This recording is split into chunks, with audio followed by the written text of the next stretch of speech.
Veja as situações limites aqui. Situação limite, ΔX vai a zero, ΔP diverge.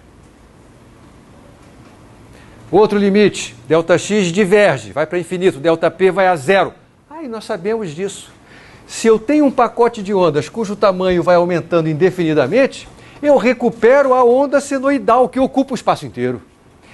Arrepiei, mas na onda senoidal eu sei exatamente qual é o comprimento de onda dela.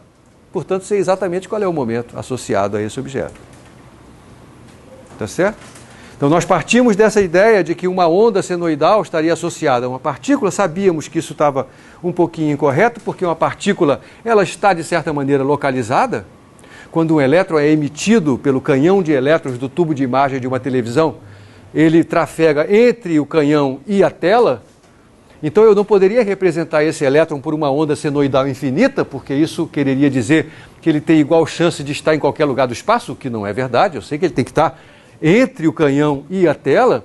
Aliás, eu sei determinar até melhor do que isso onde é que ele tem que estar, se eu souber aqui, em que momento ele partiu, com que velocidade ele vai. Eu sei determinar, portanto, um ΔX para ele que não é infinito, então eu tenho que representá-lo por um pacote de ondas como esse, o que significa que eu perdi a certeza sobre o seu momento.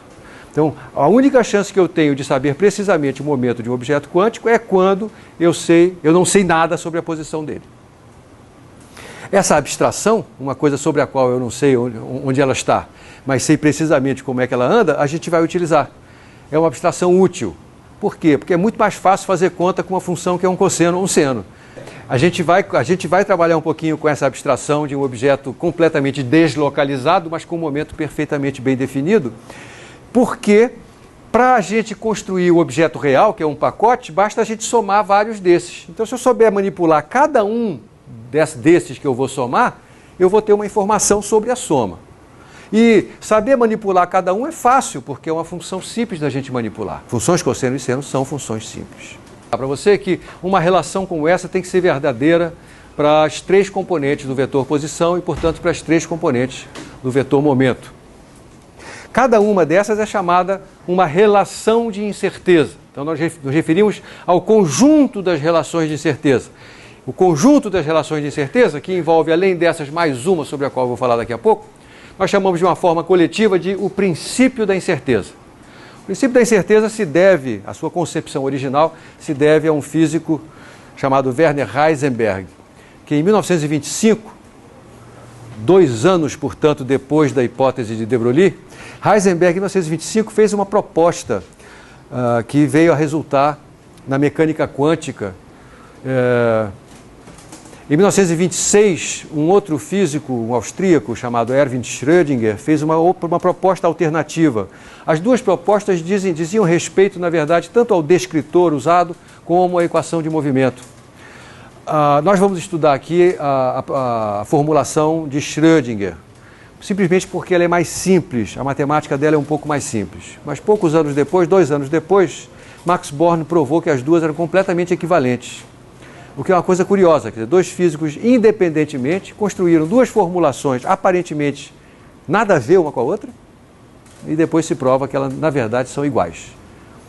Não só dão o mesmo resultado, como tem um paralelo completo entre os objetos que uma manipula e os objetos que a outra manipula. É a formulação de Heisenberg, chamada de mecânica matricial, mecânica quântica matricial. Ele utiliza as matrizes, utiliza a ideia de operadores lineares como representação de quantidades dinâmicas, que é uma coisa meio abstrata. O Schrödinger também vai usar coisas abstratas, ele usa a representação de operadores diferenciais para identificar quantidades mecânicas. Assim como eu construí essa ideia de um pacote de ondas evoluindo no espaço, e eu mostrei então que é necessário para se ter um pacote de ondas minimamente localizado, que a gente faça uma superposição de muitas frequências.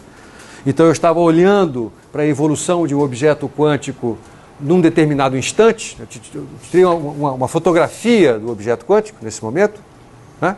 Eu poderia imaginar uma situação alternativa na qual eu ficasse numa determinada posição e olhasse para a passagem do objeto quântico ao longo do tempo. O objeto quântico, esse aqui, se eu estiver nessa posição aqui, por exemplo, eu me fixo nessa posição, esse objeto está andando para a direita com velocidade v. Por enquanto eu não estou percebendo nada. eu represento o objeto quântico no instante t anterior à chegada do pacote de ondas como zero. Função de onda zero, ele não está aqui. De repente, eu começo a chegar a esse pacote de ondas. Então, eu começo a ter uma variação da função de onda que descreve aquele objeto numa posição bem definida. E essa variação vai ocorrer durante o tempo de passagem do pacote de ondas. Tá certo? Então, eu posso estabelecer uma conexão entre o tempo de passagem e a faixa de frequências que é necessária para que isso ocorra. E esse tempo de passagem, como é que a gente vai fazer? Eu vou tentar utilizar essa ideia que eu acabo de descrever para transformar essas quantidades em quantidades que envolvam o tempo por um lado e a energia por outro. Ora, ΔX é o tempo de passagem do pacote de ondas por uma posição fixa. Então é fácil ligar isso com a velocidade, né? ΔX é V ΔT. Por outro lado, o K eu sei que está ligado com o momento. A gente provou isso aqui agora há pouco. E o momento está ligado com a energia. Aqui eu estou falando de um pacote de ondas que se movimenta no espaço livre. Ele não está sofrendo ação externa alguma. Então a energia que ele tem é puramente cinética. Eu posso dizer então que a energia dele é 1/2 de mv2. No contexto da mecânica quântica, a gente vai sempre preferir falar do momento ao invés de falar da velocidade. Então é melhor eu escrever energia cinética em função do momento e não da velocidade. P² sobre 2m.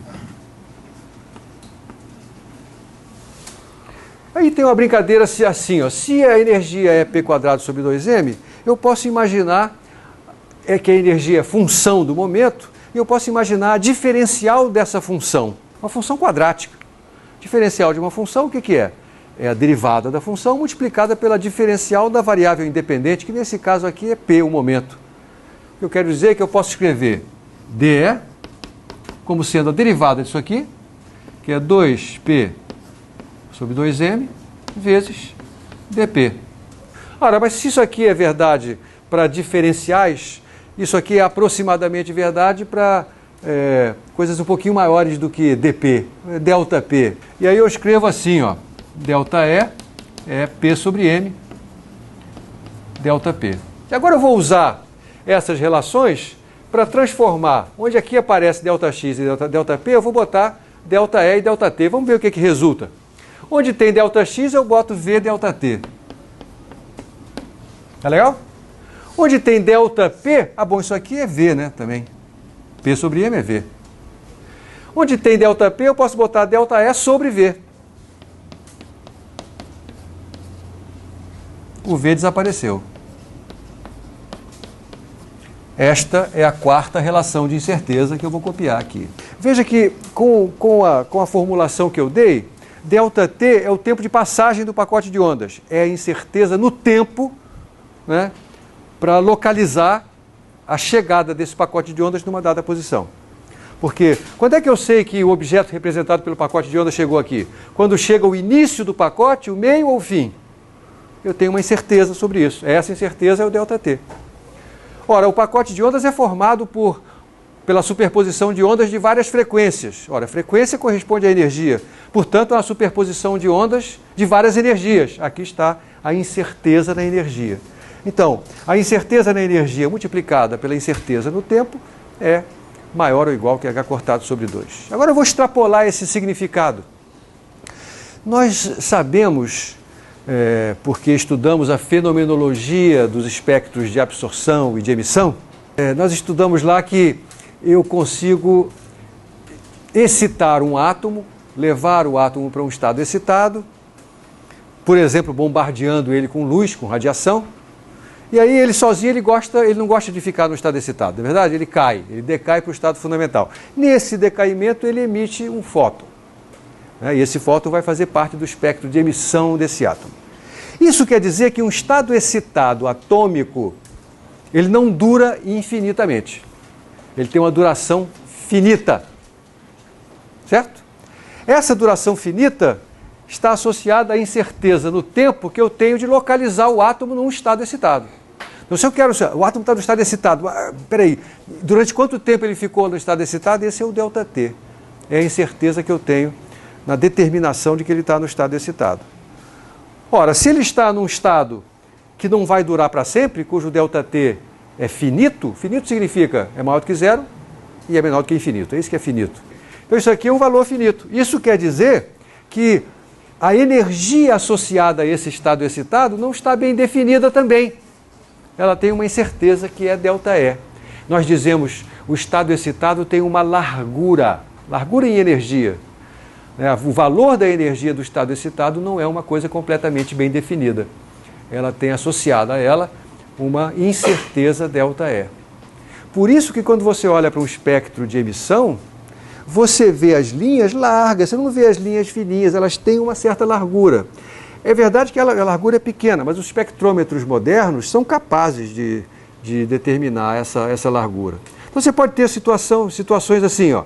Eu excito um átomo e aí eu observo, excito uma coleção de átomos iguais e observo o espectro de emissão. Vejo que o espectro de emissão tem uma certa largura, ou seja, que as energias associadas à emissão do primeiro estado excitado para o estado fundamental aconteceram numa pequena faixa de energias. Esse é o ΔE. Usando a relação de incerteza, eu determino qual foi o tempo de vida desse estado excitado. Então eu tenho acesso ao tempo de vida do estado excitado. Às vezes nós conseguimos medir por formas indiretas qual é esse tempo de vida, principalmente nos estados com tempo de vida maior. E aí nós podemos confirmar a relação de incerteza. E todas as vezes que isso foi feito, ela foi confirmada. Então aqui, agora você tem completo o princípio da incerteza de Heisenberg. Está aqui na sua frente.